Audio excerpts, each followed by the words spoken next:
Estudantes do 8º ano, tá bom? Espero que todos estejam bem, certo? E muita saudade de vocês. Quero iniciar essa aula mandando um abraço para cada um de vocês, tá bom? Para os pais de vocês que de uma certa forma estão assistindo às nossas aulas. Agradecer pelos carinhos que vocês têm transmitido para a gente, tá bom? Então, um forte abraço e obrigado por estar assistindo os nossos vídeos, comentando, tá bom? Então a gente, se não tem o hábito de responder nos comentários, tá certo?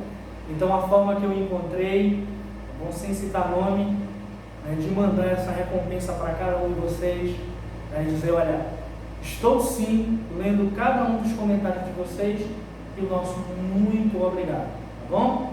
Pessoal, essa imagem aqui que está sendo transmitida, tá bom? É uma imagem recente, é o estado de São Paulo, e agora recente, nessa crise da pandemia, devido aos vírus aí que a gente está enfrentando, e é devido a isso que você está do outro lado da tela e eu aqui, tá bom?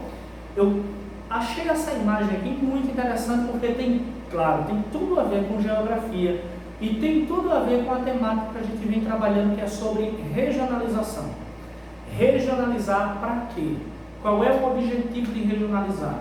Tem uma intenção, tá bom? Então aqui, nesse mapa, eu tenho uma legenda, área vermelha, perigo, área azul, as áreas que vão ser liberadas para o comércio e tal, voltar à normalidade de uma certa forma, tá bom?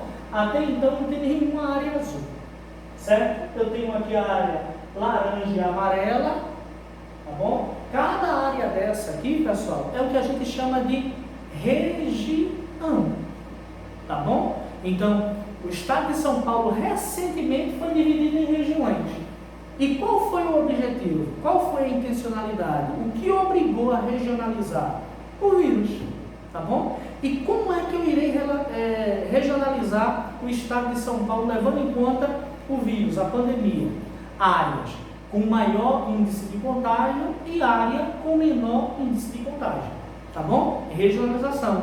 A geografia trabalhando na igualdade, pessoal. Olha aí, a todo momento, trabalhando com a geografia, certo, gente? Bom, essa aula de hoje, ela é dedicada para orientações das atividades que estão no livro de vocês. Então, nesse exato momento, não está com o teu livro de geografia, dá uma pausa no vídeo, vai buscar o teu livro de geografia, ok? Já está com o livro? Observe, na página 40, tá bom? Algo muito importante quando você for responder a questão. Qual é a temática dessa atividade? Você volta e você começa analisando transnacionais, fábricas, no geral, globalização da economia. Então, tudo que vai estar na atividade será relacionado justamente a essa temática. Observe aí, na revisão da temática, eu tenho aqui uma questão da Unicamp.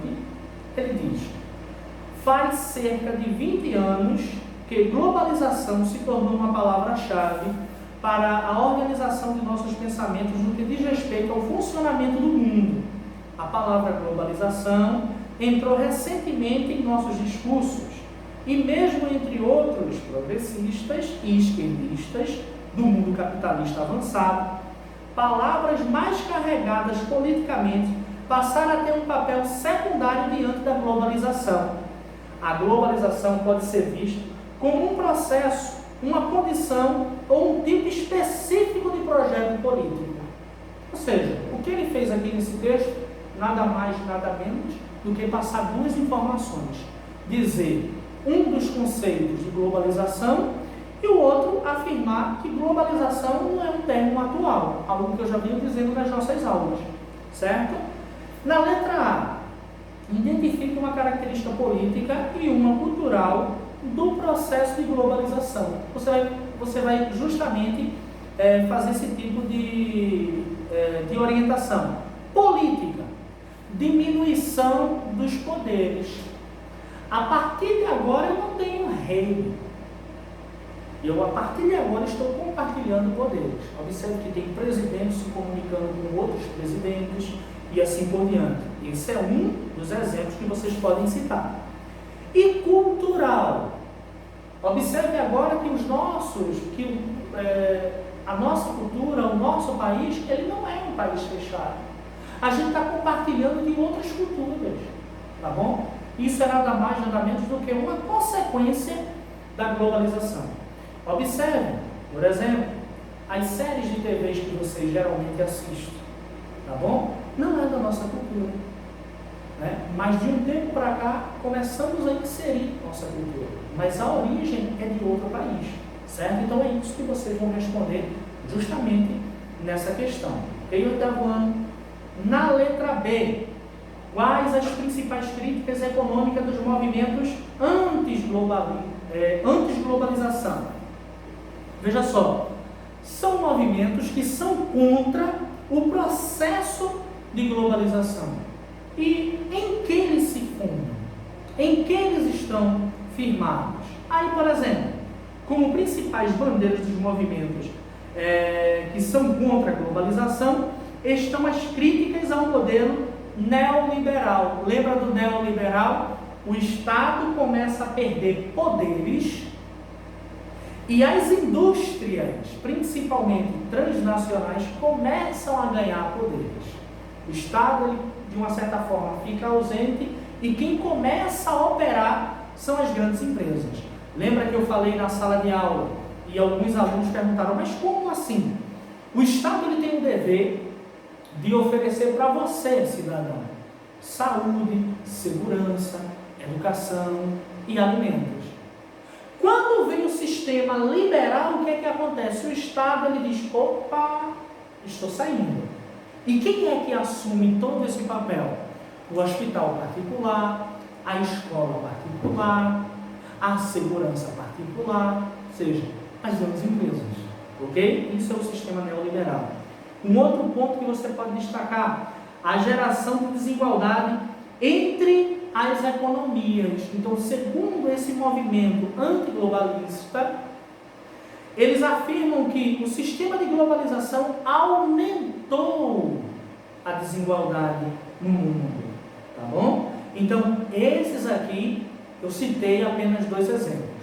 Pode citar mais. Observe a quantidade de linhas que tem aí nesse quesito, tá bom?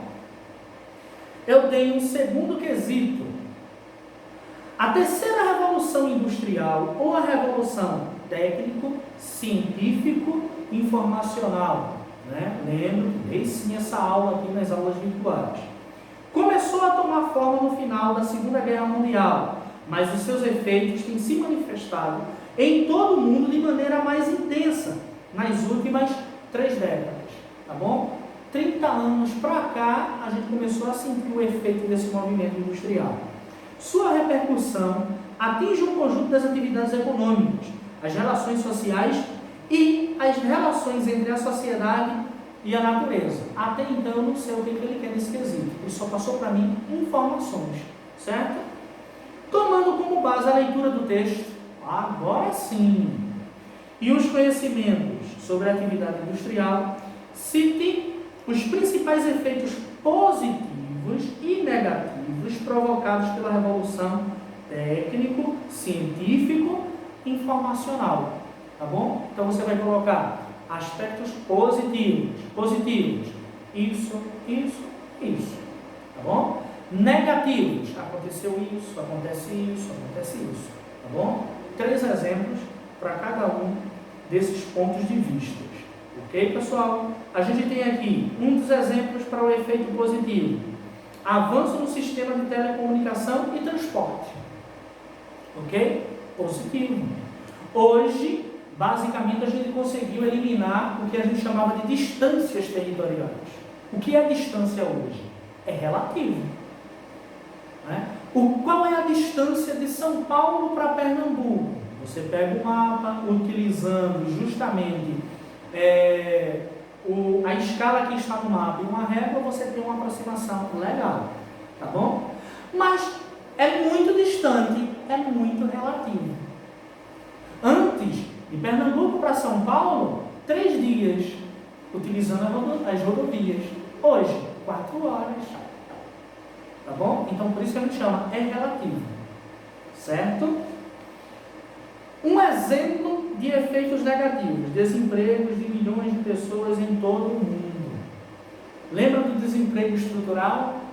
Então, apareceu justamente o técnico científico informacional e começou a exigir das pessoas maiores capacidades. Começou a exigir das pessoas, estudem mais. Ok? Então, o número de pessoas desempregadas começou a aumentar, porque essas pessoas começaram a ser substituídas por máquinas. Mas o problema não é a substituição por máquinas. O problema é preparar essas pessoas para trabalhar com as máquinas.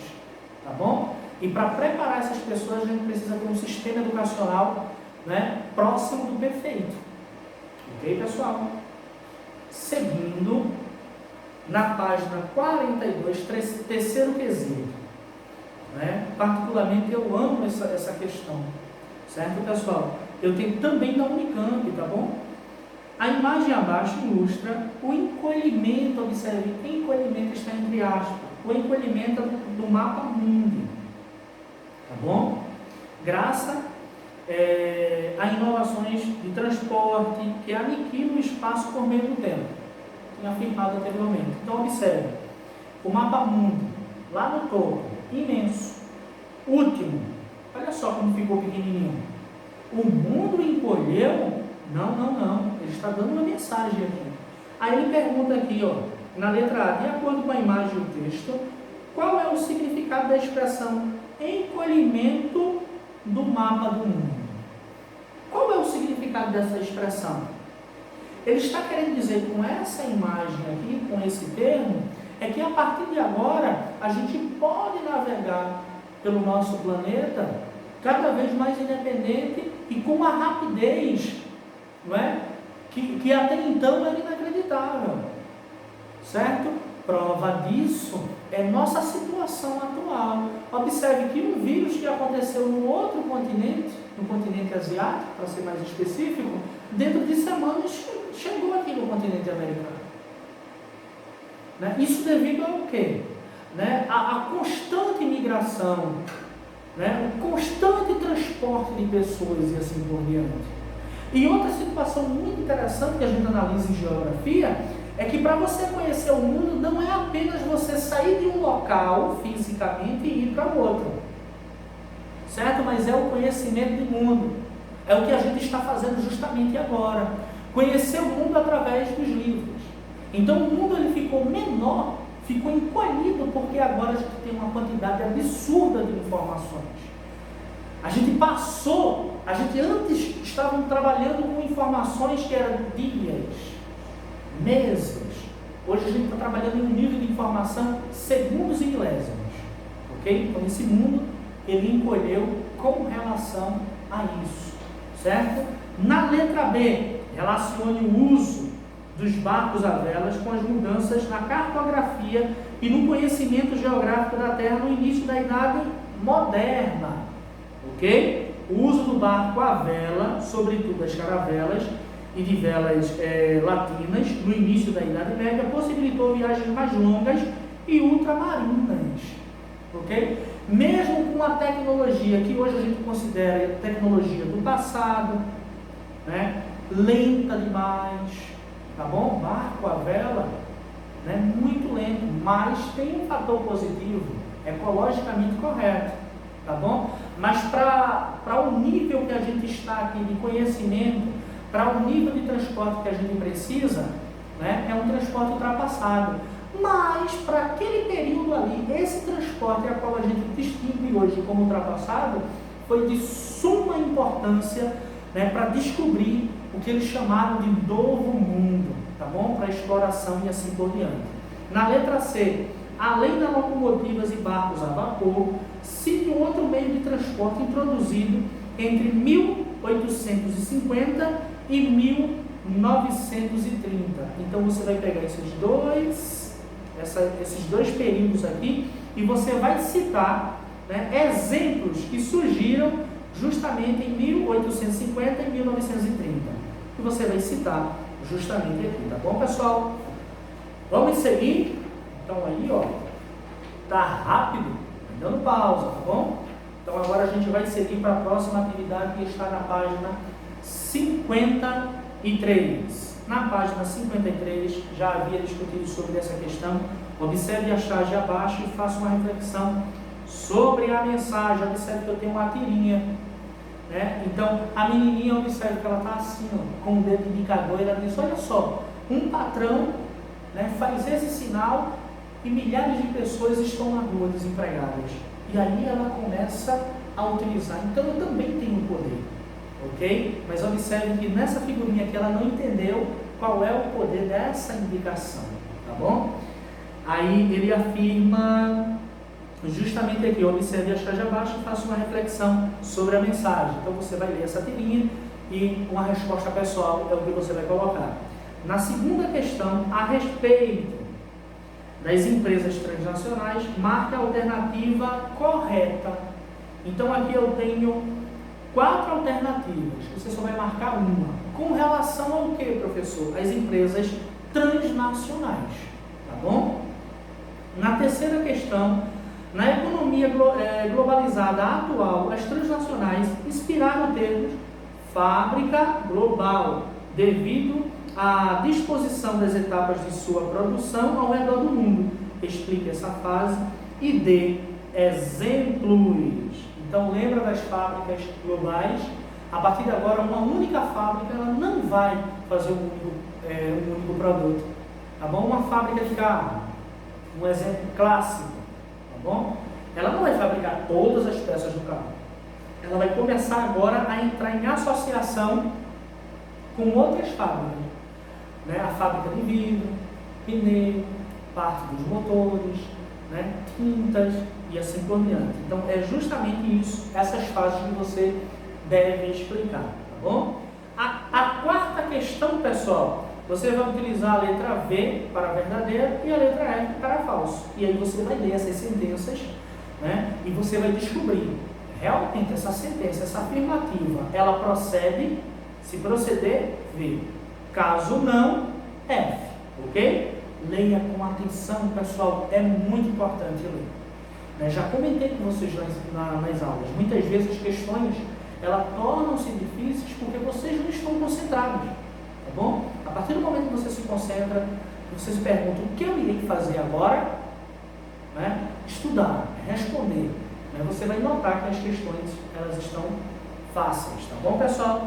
Na página 54 eu tenho, com base no que foi estudado sobre aldeia global, discuta com seus colegas sobre as principais influências no processo de globalização sobre esse fenômeno. Já que a gente está em regras de distanciamento, né, você pode discutir em casa. O teu pai e a tua mãe que está assistindo agora com você, discuta a ideia de aldeia global. O que é aldeia global? E em suma, né, você faz um resumo e coloca justamente nessa questão. Então a resposta é pessoal. Na sexta questão, sobre a ONU, nada mais, nada além disso. Sobre a ONU, eu tenho 3 afirmativas. Você fará a leitura das 3. Logo, olha abaixo. Estão, está ou estão, correta ou corretas? Tá bom? Será que apenas está correta a afirmativa 3? Será que apenas estão corretas 1 e 3? 2 e 3? Né? 1 e 2? Apenas a afirmativa 2 estão corretas com relação ao que, professor? A ONU. Não esqueça disso, tá bom? Leia o texto abaixo, 7ª questão. Leia o texto abaixo e responda a questão. Aí ele vem um texto aqui, essa daqui eu não vou nem ler, porque na leitura eu já entrego a resposta, tá bom? Tá muito fácil essa daqui. 8ª questão, a respeito das atuações da ONU, do FMI, do Banco Mundial, analise com suas palavras o desempenho desses órgãos na realização de seus principais objetivos. Certo? Então aqui o que você vai colocar? É também uma resposta pessoal, tá bom? Mas você pode destacar aí, por exemplo, o favorecimento, né, das nações mais desenvolvidas do planeta, em especial os Estados Unidos, que se beneficiam economicamente das decisões gerais desses órgãos. Lembra que eu fiz um levantamento aqui, né? Onde surgiu a ONU, o FMI, o Banco Mundial? Quem está ganhando com isso? Ok? Então faça esse tipo de análise. Nona questão, né? Quais foram os principais acontecimentos que impulsionaram o surgimento da maioria das organizações internacionais? Tá bom? Quais foram essas organizações internacionais? ONU, FMI, Banco Mundial. Como foi que eles nasceram? Por que eles nasceram? Tá bom? As organizações internacionais da atualidade tiveram seu surgimento, em sua maioria, na segunda metade do século XX. No entanto, foi com a globalização e o fim da Guerra Fria que eles se consolidaram como importantes atores no cenário internacional, passando por um relativo período de fortalecimento. Tá bom, pessoal? Eu tenho aqui na página 55, Desafio Geográfico, é apenas para você marcar um X em uma das questões. Está muito bom, muito bom mesmo. Eu gostaria de destacar na questão, na página 56, na questão 4, eu também tenho uma telinha. Olha, a menina apareceu de novo. E ela agora, né, ela está pensando justamente em algo diferente.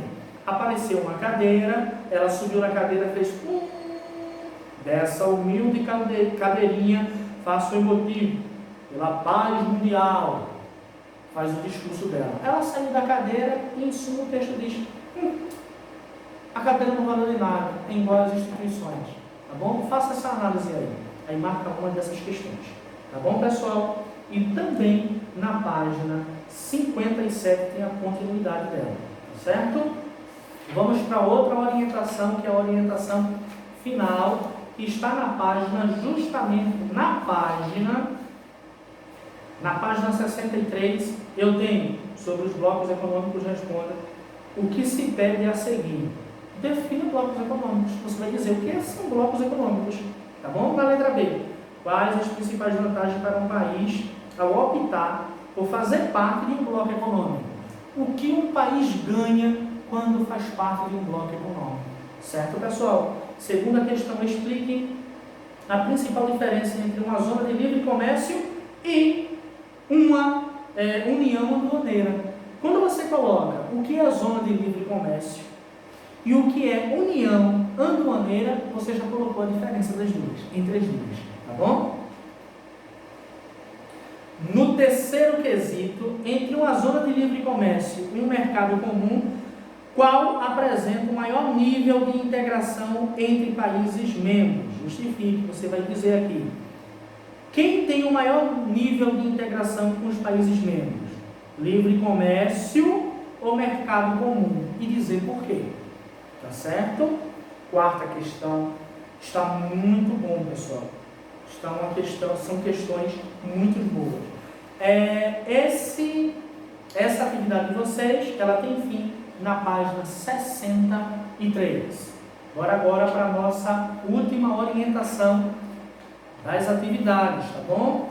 A nossa última orientação das atividades está na página 75. Na página 75, a primeira questão é para você preencher as lacunas, tá certo? Você vai ler o texto e observe que eu tenho as opções aqui, ó. Será que o texto será preenchido com as palavras, né, que está na letra A, B, C, D ou E? Tá certo, pessoal? Leia com atenção, ok? Enfim, toda essa atividade aqui, gente, a partir do momento que eu vou fazendo a leitura, né, eu tenho que ter muito cuidado, porque quando eu começo a explicar, de forma automática eu já vou passando as respostas, e aí vocês não podem ficar com isso aqui preguiçoso, tá bom, pessoal? E as nossas atividades, para fechar esse ciclo, ela termina na página 81. Não deixe de fazer essas atividades, pessoal. É muito importante. Através das atividades, vocês irão adquirindo muito mais conhecimento.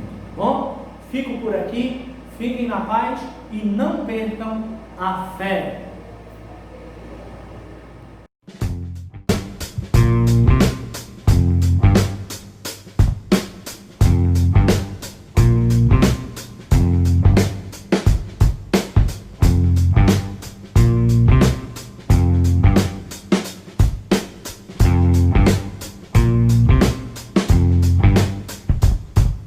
Fui!